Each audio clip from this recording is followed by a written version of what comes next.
Magandang umaga po sa ating lahat, mga kapatid. Maganda umaga, Father. Araw ng Huwebes ay kaapat na linggo sa karaniwang panahon at mula sa unang pagbasa, narinig natin ang katapusan ng buhay ni Haring David.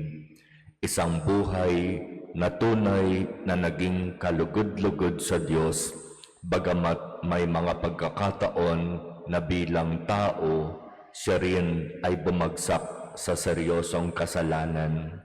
Pero sa kanyang pagbagsak, hindi siya nanatili sa ganitong kalagayan. Bagkus nakita niya ang malaking pangangailangan upang bumangon, humingi ng tawad sa Diyos, taos-pusong magsisi at hingin ang kung ano ang magiging plano ng Diyos. At sa kanyang nalalapit na kamatayan, sabi ng unang pagbasa, alam ito ni David.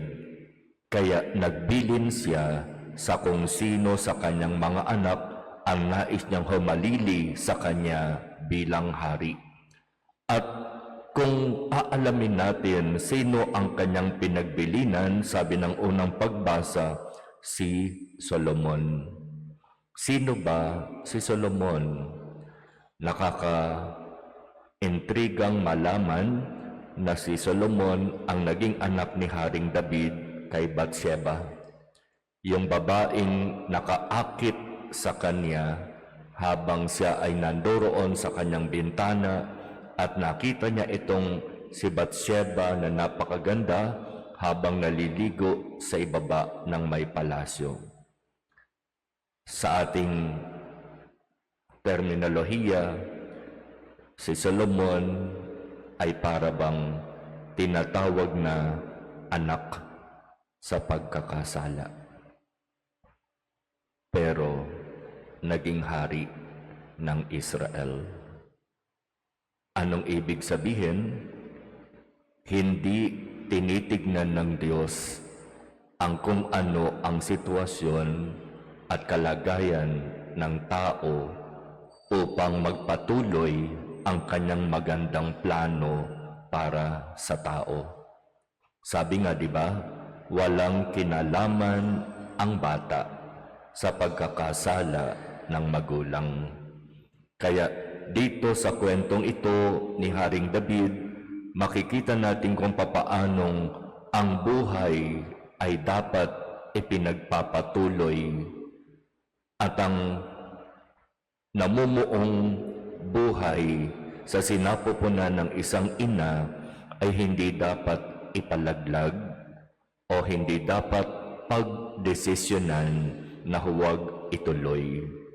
Hindi natin alam kung ano ang magandang plano ng Diyos sa buhay ng tao habang siya ay nandyan pa sa sinapupunan ng kanyang ina. Nangyari kay Solomon, naging anak ni Haring David kay Bathsheba sa pagkakasala. Pero hindi naging hadlang ang sitwasyon na yon para siya sa kanyang takdang panahon ay maging hari ng Israel. At sa kanyang pagiging hari, natutupad ang mga naging plano ni David. Sa kanyang pagiging hari, mangyayari at magpapatuloy ang kung ano ang kalooban ng Diyos. Kaya nga sa paghahabilin ni Haring David sa kanyang anak na si Solomon, napaka-importante at napakahalaga ang kanyang sinabi. Malapit na akong mamatay, magpakatatag ka at magpakalalaki. Tuparin mo ang iyong tungkulin sa Panginoon na iyong Diyos at mamuhay ka ayon sa kanyang kalooban. Sundin mo ang kanyang mga batas, utos, hatol at tuntunin ayon sa nasusulat sa kautusan ni Moises.